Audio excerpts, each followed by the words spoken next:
Labadiena visiems, žiūrite laidą Kultūrizmas kitų kampų ir šiandien pas mane svečiuose Lietuvos kultūrizmo ir fitneso federacijos prezidentas gerbiamas Modestas Bučys.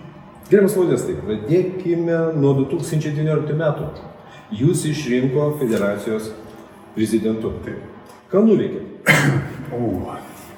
Žinokit, taip, pirmiausia, 19 metais, kada mane išrinko federacijos vadovu, tai buvo iššūkis man, reikia tai pripažinti, juolab, kad federacija tikrai gyveno ne pačius geriausius laikus, o pokyčiai, atsukus laiką 5 metus atgal, pokyčiai didžiuliai.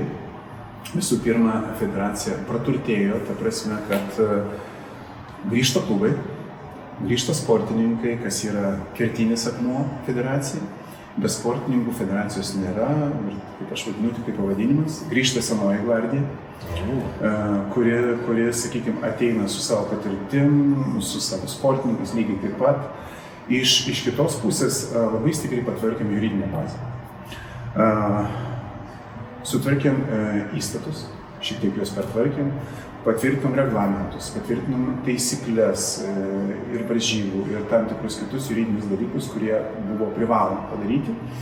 O svarbiausia, atsirado komanda, kuri iš tikrųjų dirba savo darbą, dirba tai, kas jiems priklauso ir varžybų metu, sakykime, ir tarp varžybiniam sezone.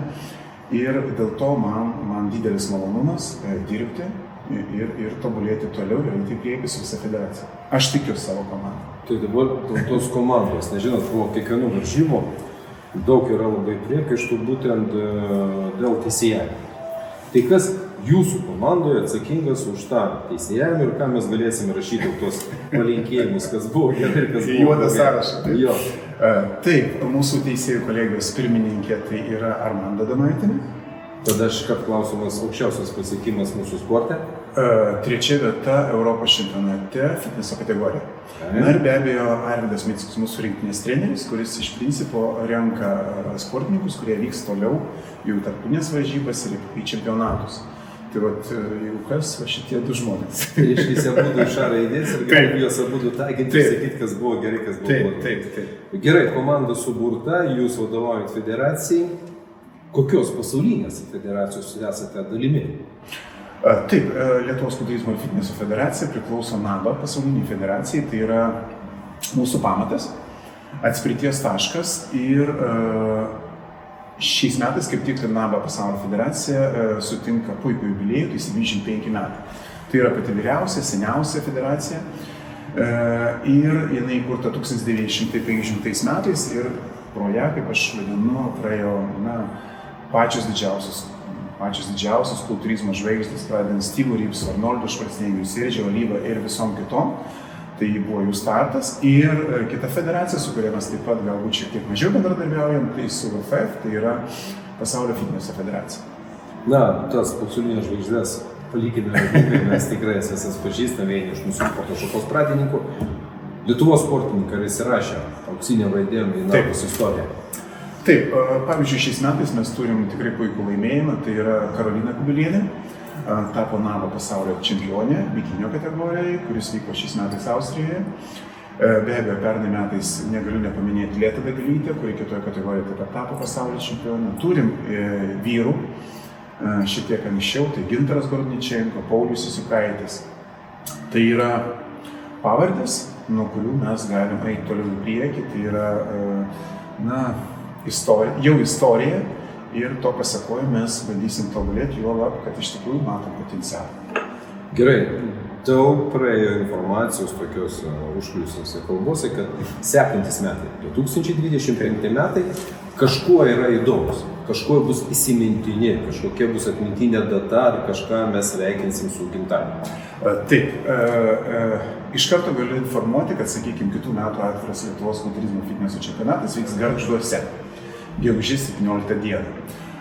Gargždai pasirinkti ne šiaip sau, nes tai yra jubiliejiniai metai Gargždų kultūrizmui.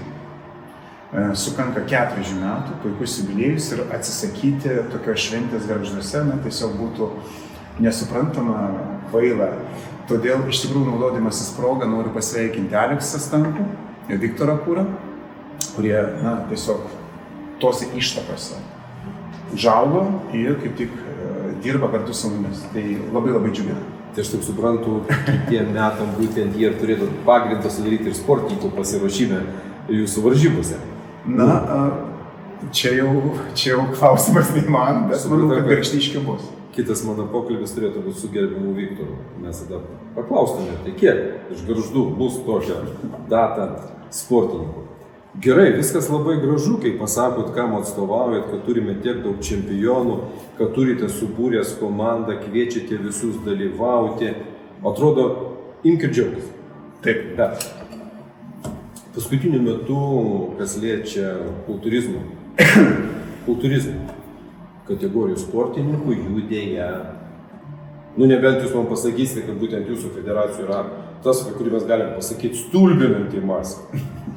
Tokios proporcijos, o dar gilesnis reljefas. Na, taip, reikia pripažinti, kad kultūrizmas kaip sporto šaka labai yra specifinė, labai sunki ir iš tikrųjų jinai, tiesiog nedrįstų sakyti, kad jinai nyksta, kad jinai mažėja, taip.